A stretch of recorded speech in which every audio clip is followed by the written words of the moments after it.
الحمد لله رب العالمين والعاقبة للمتقين ولا عدوان إلا على الظالمين، والصلاة والسلام على إمام الموحدين الذي بعث رحمة للعالمين وعلى آله وصحبه أجمعين. أما بعد، السلام عليكم ورحمة الله وبركاته. بإذن الله سبحانه وتعالى این حلقه 49 از آموزش توحید است و ان شاء الله سبحانه و تعالی در این حلقه به شما باز دلیل ها را بر اثبات توحید و در بیان قباحت و بدی شرک ذکر و شرح و تفصیل خواهیم کرد. برادرانم و خواهران موحدم، بارک الله فیکم، باید بدانیم که قرآن کریم، قرآن الکریم، قرآن العظیم، فرقان، این کتاب الله، کلام الله سبحانه و تعالی که در بین من و شما وجود دارد، از اولین سوره که ام القرآن، سبع المثانی، سوره فاتحه می باشد تا آخرین سوره ناس، توحید را بیان می کند.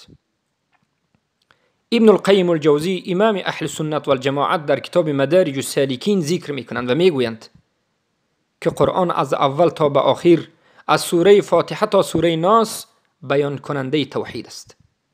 الله در آیات های قرآن یا مباشرا راست به توحید امر می کند یا توحید را بیان می کند که توحید چیست و مردم را امر می کند به سوی توحید، یا در آیات های دیگرش فضیلت اهل توحید را بیان می کند، یا در آیات های دیگرش الله سبحانه و تعالی جزا و مکافات اهل توحید را بیان می کند که جزای مکافات اونها جنت است و رضاگی الله و دیدار جمال الله سبحانه و تعالی. یا در آیات های دیگرش قصه های موحدین، قصه هایی که اهل توحید هستند، اونها را بیان می کند. قصه های تمام پیامبرانی که در قرآن آمده است، از آدم علیه السلام، ادریس، بعد از این عاد و ثمود، بعد از این نوح و ابراهیم، موسی و عیسی، یا که بگیم نوح و ابراهیم، اسماعیل و اسحاق و یعقوب، یوسف و یونس و ایوب، سبحان الله، زکریا و یحیی، موسی و هارون و عیسی و محمد مصطفی صلی الله علیه و سلم، صلی الله علیهم و سلم. تمام قصه این 25 پیامبران و رسولان الله سبحانه و تعالی بیانگری حالت اهل توحید است. یعنی الله در قرآن یا قصه های موحدین را، حیات اونها را، رنج اونها را، چگونه بودنی دعوت اونها را، وزنینی اونها را، فضیلت اونها را، صبر اونها را در راه دعوت به سوی توحید، اذیت مشرکینی که اذیت داده اند این موحدین را بیان می کند. این هم بیان توحید است تا ما از قصه موحدین پیش از خود با خبر باشیم. یا از جنت و از جهنم سخن می کند که جنت این مکافات برای اهل توحید است. یا که بگیریم از شرک سخن می کند و شرک را بیان می کند و از شرک ما را نهی می کند و باز می دارد که این بیانگر توحید است. یا که قصه مشرکین را به ما بیان می کند که عبرت بگیریم و مثل اونها مشرک نباشیم. قصه فرعون، قصه های قوم نوح، قصه های قوم ایوب، موسی و عیسی، تمام پیامبرانی که قصه شان نقل شده است، قصه های اونها، قصه های اصحاب کهف که در اونجا دشمنان اصحاب کهف مشرکین، قصه های مشرکین را، حالت های اونها را، عذاب هایی که به بالای اونها آمده است الله به ما نقل میکند تا که از جمله مشرکین نباشیم، تا که شرک را فهمیم و ترک بکنیم و مشرکین را ترک بکنیم و از شرک دور باشیم و از جمله مشرکین نباشیم. چرا که این قصه ها به ما میفهماند که مشرک به خسارت این دنیا و آخرت گرفتار خواهد شد. یا که الله سبحانه و تعالی جزای مشرکین را به ما خبر میدهد که این جهنم است، طبقه های جهنم، عذاب های جهنم را به ما بیان میکند که این همه جزای کسانی هست که توحید را ترک کردند. یا الله در این قرآن کریم احکام را بیان میکند، حلال و حرام را بیان میکند که این احکام برای موحدین است تا که موحد باشید. پس قرآن همه از اول تا به آخر این توحید است و این سخن ابن القیم الجوزی است. چقدر سخن زیبا است. الله در قرآن از توحید سخن میکند. الله در قرآن فضیلت اهل توحید را بیان میکند. الله در قرآن از شرک منع میکند و الله در قرآن بدبختی اهل شرک را بیان میکند. الله در قرآن مکافات اهل توحید جنت را بیان میکند، فضیلت جنت را و اون ناز و نعمتی که در جنت است بیان میکند و این مکافات اهل توحید است. جهنم را نقل میکند و این مکافات و جزا و عذاب اهل شرک است و ردت است و کفار است که توحید را قبول نکردن و انکار کردن. پس این قرآن از اول تا به آخر بیانگر توحید است و بیانگر ضد توحید شرک است. امر به توحید است و نهی از شرک است. پس برادرم و خواهر بزرگوارم، چرا من این سخن را نقل کردم؟ به خاطر اینکه ما حالا اینجا آیت‌های را می‌آریم و شما وقتی که بیان می‌کنیم شاید آیت‌های زیادی هست که نآریم، اما شما خوب بدانید و بفهمید که قرآن از اول تا به آخر بیانگر توحید است. این احکام هایی که آمده است برای اهل توحید است. این قصه های پیامبران قصه های اهل توحید است. این قصه هایی که دشمنان پیامبران در قرآن ذکر شده است، به مانند فرعون و نمرود و هامان، ابو جهل و غیره، اینها قصه های مشرکین است، کسانی که توحید را ترک کردند و ضد توحید بودند. این جنت و این جهنم، جنت مکافات اهل توحید، جهنم جزای اهل شرک است که توحید را ترک کردند. بارک الله فیکم. چقدر زیبا و پور. الله سبحانه و تعالی در قرآن عظیم و شان یک چندین بار می خواهد که من و شما عقلمون را بکار داریم. عقلی که در قلب ما هست و این مغز سری ما که کمک کننده عقل است، این عقلمون را بکار داریم، با حکمت باشیم. الله می گوید اعوذ بالله من الشیطان الرجیم در سوره نحل آیه 75 76 نظر کنید. ضرب الله مثلا عبدا مملوكا لا يقدر على شيء ومن رزقناه منا رزقا حسنا فهو ينفق منه سرا وجهرا هل يستوون الحمد لله بل اكثرهم لا يعلمون. الله در اینجا یک مثال میزند، میگوید که الله یک مثال برای شما زد.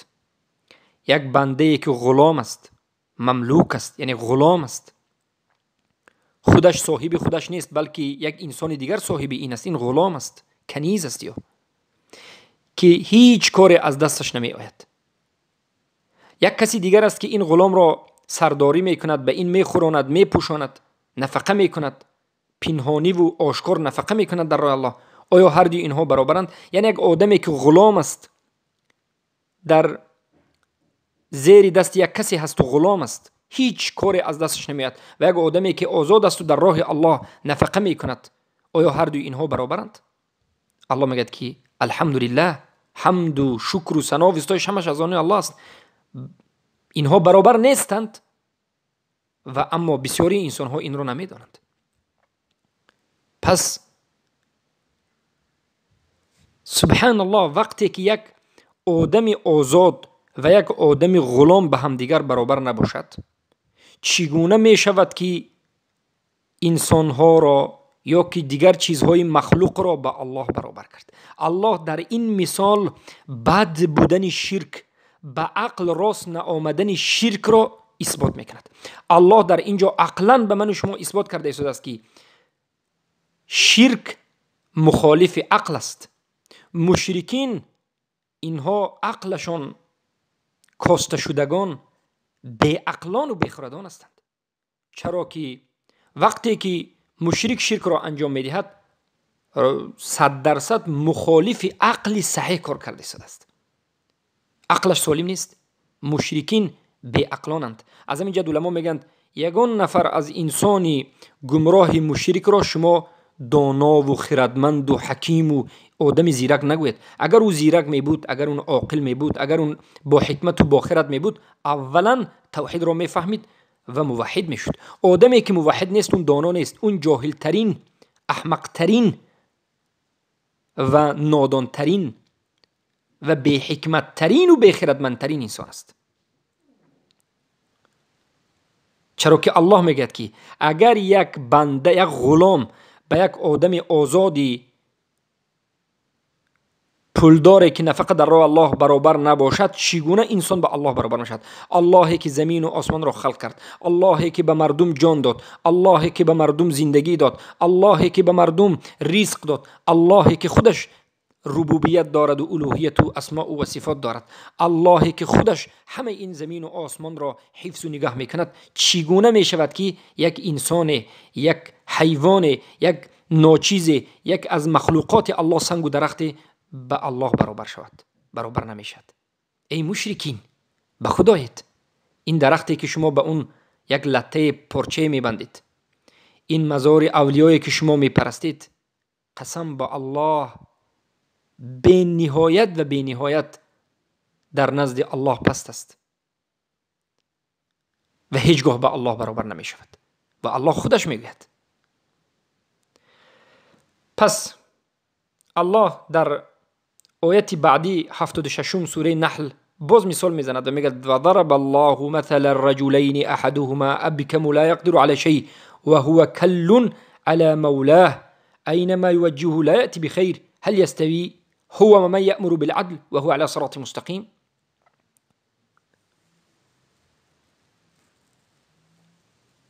الله در این آیت دوم به من شما یک مثال دیگری زد. گفت یک انسانی که ابکم است، یعنی بگویم کسی که گنگ است، سخن کردن نمیتواند، گنگ، زبان ندارد، سخن کردن نمیتواند، یا که عاقل نیست، عقلش خوب نیست، عقل ندارد. آیا همین انسانی که عقل ندارد و زبان ندارد برابر یک کسی هست که و عقل دارد و سخن دارد و کارهای خیر را انجام میدهد؟ البته برابر نیست. یک آدمی که گنگ است، عقل ندارد، یا با یک آدمی که سخن میکند و عقل دارد برابر نیست. پس در این آیت هم الله به من شما خبر میدهد که اگر یک انسانی به عقل به انسانی با عقل، اگر یک انسانی با علم به انسانی به علم، اگر یک انسانی سخن کننده به انسانی سخن نکننده، یا که انسانی سخن نکننده به انسانی سخن کننده برابر نباشد، چگونه می شود که مخلوق های الله آفریده به الله برابر بشود؟ ای مشرکین، ای کسانی که من دون الله را عبادت میکنید، بغیر الله چیز دیگری را دعا میکنید، از غیر الله به چیز دیگر دل بسته اید، چگونه می شود که این چیزها با الله برابر باشد؟ هیچ گونه جایز نیست و ناممکن است. پس این آیت های عقلی هست. یعنی در قرآن آیت های هست که عقلا به من شما بیان میکرد. یعنی آیت های هست که الله با عقل، با مثال آوردن به من شما میفهماند، مثال عقلی. بله، این آیات هایی که دیروز گفتیم و امروز گفتیم همه مثال های ضرب المثل، یعنی بگویم یک مثال های رو الله آورد، اینش رو به اینش مانند کرد و فهمانید و عقل انسان اگر کار بکند و سالم باشد خود میفهمد که بله شرک غلط است. بجز الله را عبادت کردن، بجز الله را اطاعت کردن، بجز به حکم الله، بغیر حکم الله به حکم دیگری حکم کردن، قانون برآوردن به جز قانون الله، رضا شدن به قانون غیر الله، محکمه رفتن به سوی محکمه های غیر الله و رسولش، ذبح و نذر و توکل کردن به غیر الله، سجده و رکوع و خوار و زار شدن به غیر الله سبحانه و تعالی، گفته غیر الله و رسول را منهج گرفتن، این همه شرک است و این همه مخالف عقل است. بارک الله فیکم. پس برادرانم و خواهران عزیزم، الله سبحانه و تعالی در سوره روم آیت 28 یک سخن زیبایی را میگوید، یک مثال دیگری میآورد و میگوید ضرب لكم مثلا من انفسكم هل لكم مما ملكت ايمانكم من شركاء فيما رزقناكم فانتم فيه سواء تخافونهم كخيفتكم. الله یک مثال دیگری به شما میزند. الله میگوید که از نفسهای شما، از خودتون یک مثال میبرم. آیا همین غلام هایی که شما دارید، کنیز هایی که شما در زیر دستهایتون دارید، البته امروز کنیز نداریم، کنیز داری نیست، لیکن در زمان قدیم بود. تصور کنید که یک کنیز در دست شما هست، کنیز، یک غلام در دست شما هست. آیا همین غلامی که در زیر دست شما هست به شما برابر است، مثل شما هست 100%؟ به پول مال شما همراه هست؟ یعنی پولی که شما دارید، مالی که شما دارید، این خانه و دری که شما دارید، این غلام هم همون شریک هست؟ غلام هم میتواند که از پول مال و خانه و در شما چه خیلی که خواهد استفاده برد؟ به ماشین شما شریک هست؟ نه، البته هیچ وقت غلام برابر شما نیست. پس چگونه می شود که به الله یک چیزی دیگری را شریک کنید؟ وقتی که ای انسان ها شما راضی نمی شوید که یک انسان به شما شریک شود، از چیزی شما استفاده برد، یک غلام شما از پول مال و این خانواده شما استفاده برد، شما راضی نمی شوید، پس چگونه شما راضی می شوید که با الله یک چیزی را شریک قرار بدید؟ الله عقلا مثال میارد، یعنی ای انسان وقتی که تو راضی نمیشوی که به تو کسی شریک مالی شود، یعنی پول مال تو را بگیرد یا اون چیزی تو را یعنی شریک بشود، چگونه با الله تو شریک میسازی؟ در اینجا الله غلام را مثال آورد. در الوهیت عبادت را چگونه به غیر الله انجام میدی؟ این ناممکن است.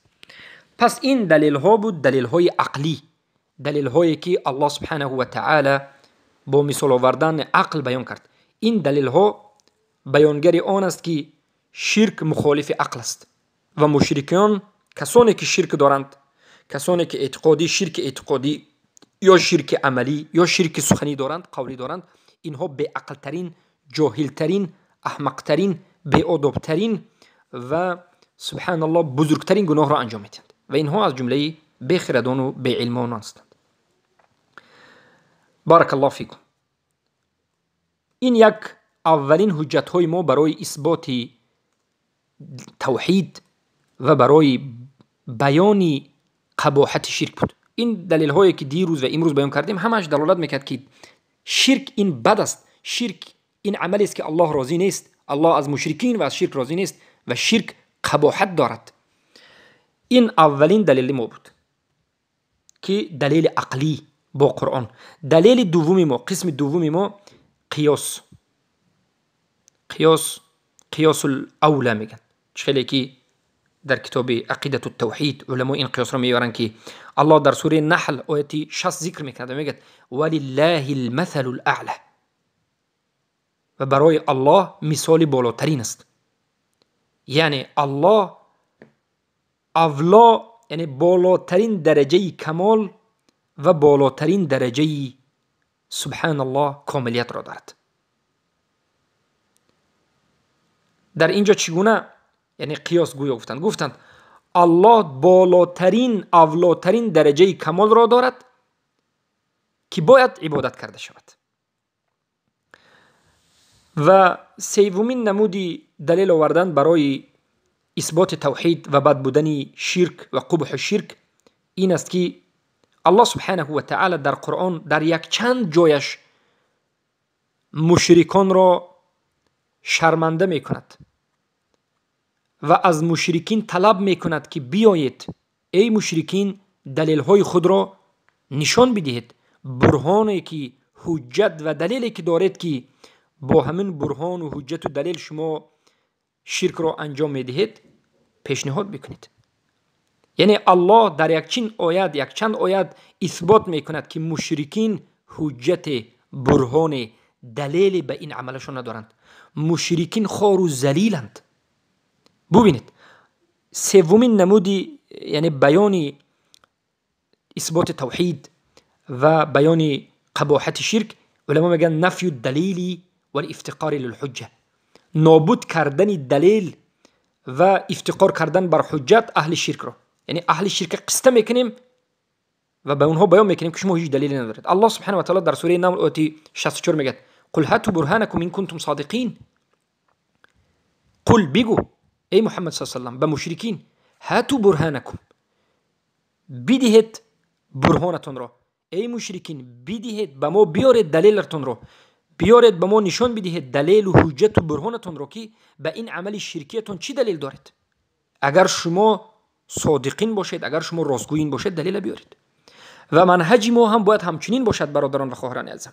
وقتی که امروز ما به مشرکین صوفی ها، به رافضه ها، به مشرکین حزبی ها و به دیگر اهل بدعت، به مشرکین ها، کسانی که سبحان الله به شرکی سبحان الله یا اعتقادی یا عملی یا قولی رفتند، یا بگویم به شرک قبر، به شرک وسیله رفتند، یا به شرک الله المستعان اعتقادی حکمی رفتند، به اونها میگیم که هاتوا برهانکم، ای اهل شرک دلیل هایتون را برای این شرکی که انجام میدید بیارید.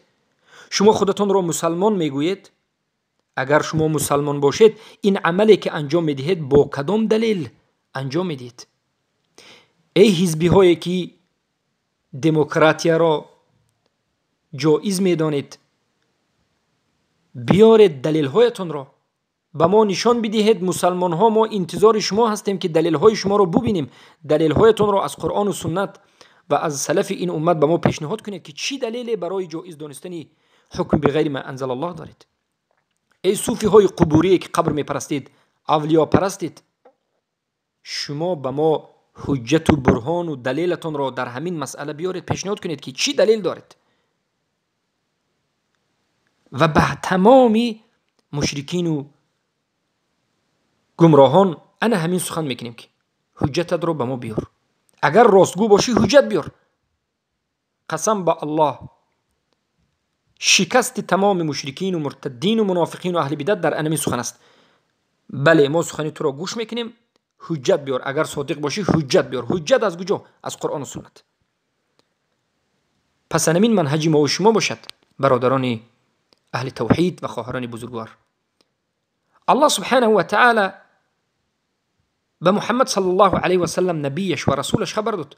وقتی که مشرکین خودشون را حق گفتند ما پیروی بابا هستیم و اجداد هستیم و اون هستیم و اون هستیم، الله به محمد صلی الله علیه و سلم بهترین نمود مجادله و بحث و مناظره را تعلیم داد و گفت بگو ای محمد به مشرکین که ای مشرک هایی که خودتون را حق میدانید، هاتوا برهانکم ان کنتم صادقین، برهانتون را، حجت و دلیل هایتون را به ما نشان بدهید اگر راستگو باشید. قسم به الله تمامی باطل با یک کلمه نابود میشد، برای اون که باطل و گمراهی و شرک و کفر با خود حجت برهانی ندارد، دلیل ندارد. بارک الله فیکم. الله سبحانه و تعالی در آیت دیگر سوره غافر آیت 35 بیان میکند و میگوید الله المستعان قل أرأيتم ما تدعون من دون الله أروني ماذا خلقوا من الأرض أم لهم شرك في السماوات ائتوني بكتاب من قبل هذا أو أثارة من علم إن كنتم صادقين.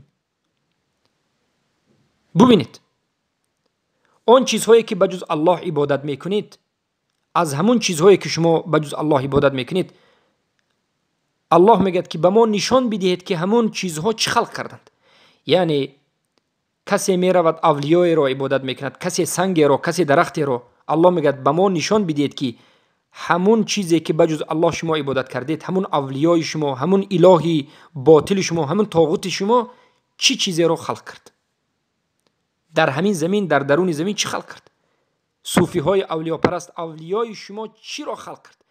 یک پشه رو خلق کرده نمیتواند. چخیلی که در آیت دیروز گذشته بیان کردیم، لم یخلقوا ذبابا. الله میگه که یگان نفر از این الههای باطلی که در روی زمین است، از روزی که آدم علیه السلام به این دنیا نازل شدند تا آخرین روز این دنیا، یگان نفر از این الهایی که مردم عبادت میکند یک پشه را خلق نکرده است و نمیتواند که خلق بکند.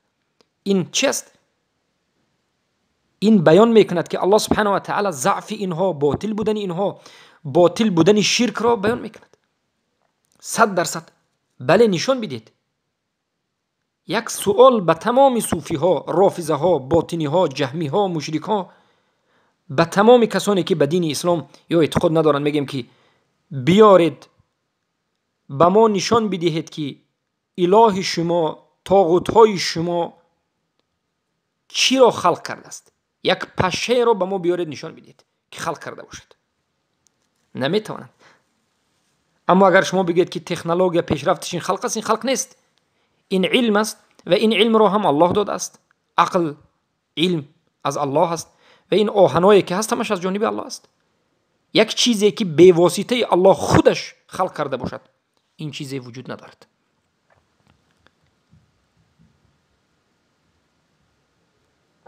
الله المستعان. پس الله در سوره دیگر و در آیت بگویم 40 سوره یوسف، در سوره یوسف آیت 40 میگوید ما تعبدون من دونه الا اسماء سميتموها انتم وآباؤكم ما انزل الله بها من سلطان ان الحكم الا لله.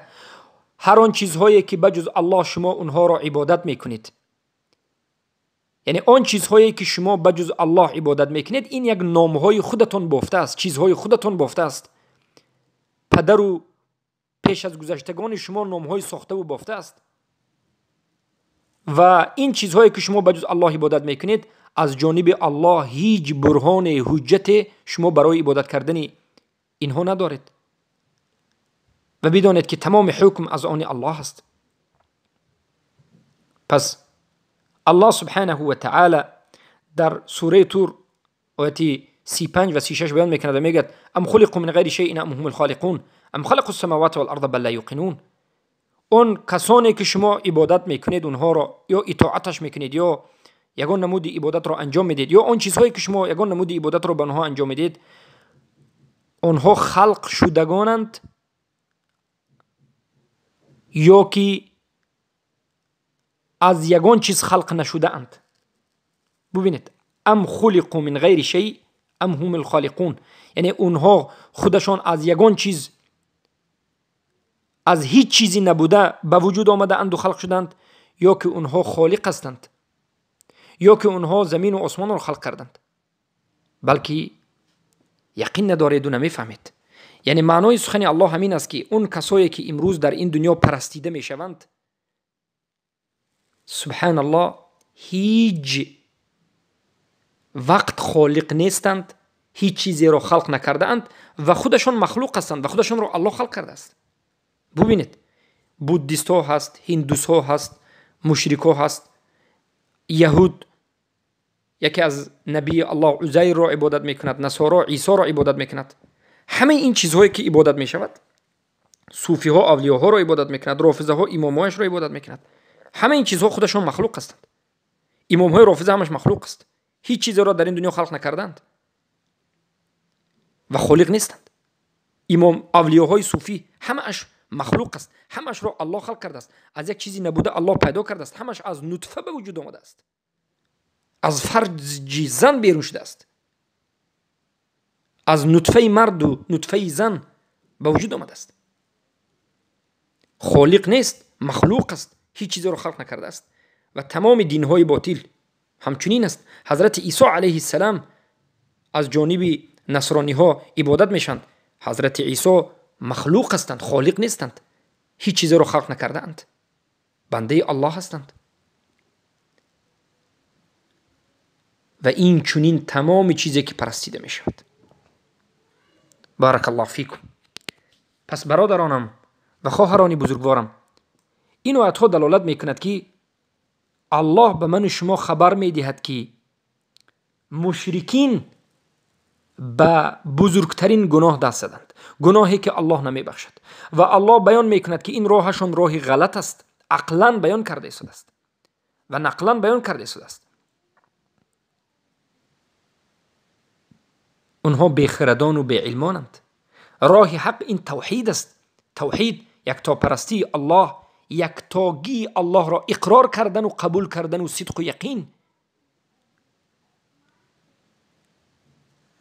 بارک الله فیکم. به این دلالت زمین ها و آسمان ها و این چیزهایی که در بین زمین و آسمان هستند به مانند آفتاب و ماهتاب و ستارگان، این همه دلالت به ذات یگانه الله می کند. پس ببینید، این همه خلق درارت بر خالق می کند. این همه عملهایی که فعلی که در این دنیا می شود دلالت به فاعل می کند. این چنین خلق دلالت به خالق می کند. این همه چیزهایی بوده خود به خود به صاحب، به کسی به وجود نامده است، بلکه صاحب این، رب این، خلق کننده این، رب العالمین الله سبحانه و تعالی است که رب الحق الاحد الصمد است.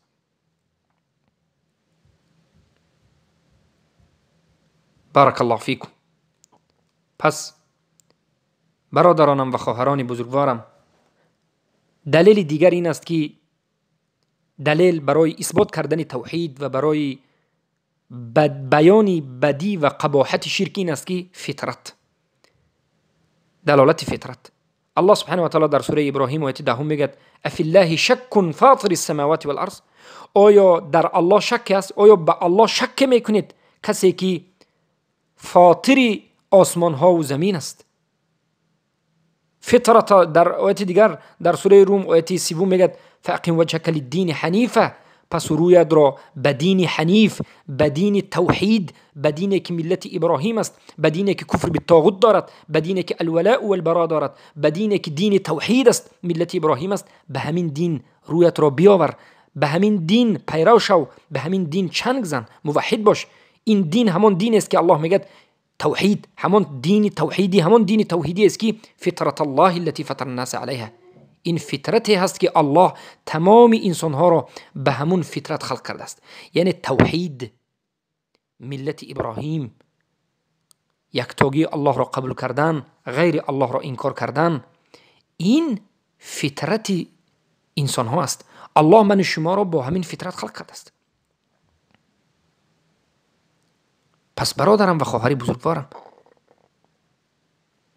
بدان که لا تبدیل لخلق الله ذلك الدين القيم.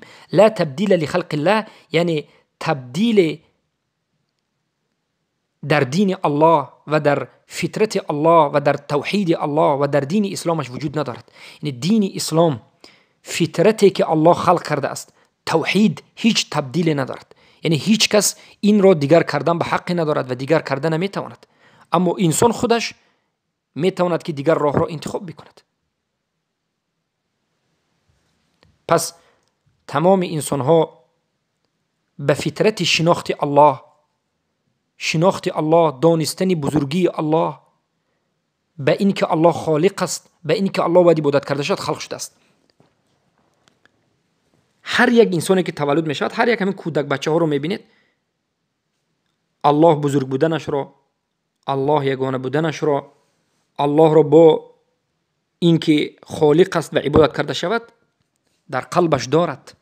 برای این وقتی که به سوی توحید دعوت میکنید، زود توحید رو قبول میکند. و این هم دلالت میکند که توحید با فطرت اثبات شده است و بد بودن شرک با فطرت اثبات شده است. و این چنین دلیل بزرگ دیگر برای اثبات توحید و اقرار توحید و انکار شرک، این دلیل میثاق است. الله سبحانه وتعالى در سوره اعراف و 172 میگه و اذ اخذ ربك من بني آدم من ظهورهم ذريتهم واشهدهم على انفسهم الست بربكم قالوا بلى شهدنا.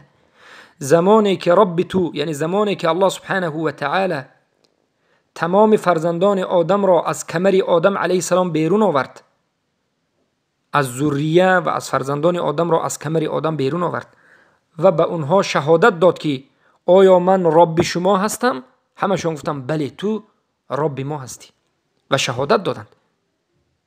علت گرفتن این میثاق در چی بود؟ سبب گرفتن این میثاق این بود که برای اقرار کردن الله در ربوبیت است و برای اقرار کردن الله در نفسمون در عبودیت. این همه دلیل ها دلالت می کند که الله سبحانه و تعالی یکتا است و تنها است، خالق است و رازق است و رب العالمین است. ذاتی است که باید عبادت کرده شود، اطاعت کرده شود، اراده کرده شود، محبت نسبت او داشته شود، توکل بر او کرده شود، امید و خوف و رجا به او کرده شود. ذاتی است که به حکم او باید مردم زندگی بکنند و حکم کرده شود. ذاتی است که به سوی حکم او انسان مراجعت بکند، تحاکم نماید. ذاتی است که به قانون او باید قانونگذاری کرده شود. ذاتی است که نامهای او همه اش اسماء الحسنى و صفات العلیا است و همه اش زیبنده او به تنها نامهای اوست. این همه آیت ها این چنین دلالت میکند که شرک این بدترین عمل است که الله راضی نمی شود. مشرک کسی است که الله نمی بخشد و جهنمی است و شرک این عملی است که مخالف عقل است و مشرک این بی عقل و بی خرد است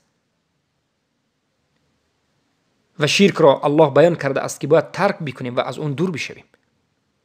بارک الله فیکم. این همه دلیل ها به این دلالت میکند. با همین این حلقه را به پایان میرسونیم و در حلقه آینده باز به شما آیت های دیگری را آشکارتر و واضحتر که مشرک ها را بیان میکند یا حالی مشرکین را، عذاب مشرکین را بیان میکنیم و این چنین توحید را. بارک الله فیکم و حیاکم الله و بیاکم.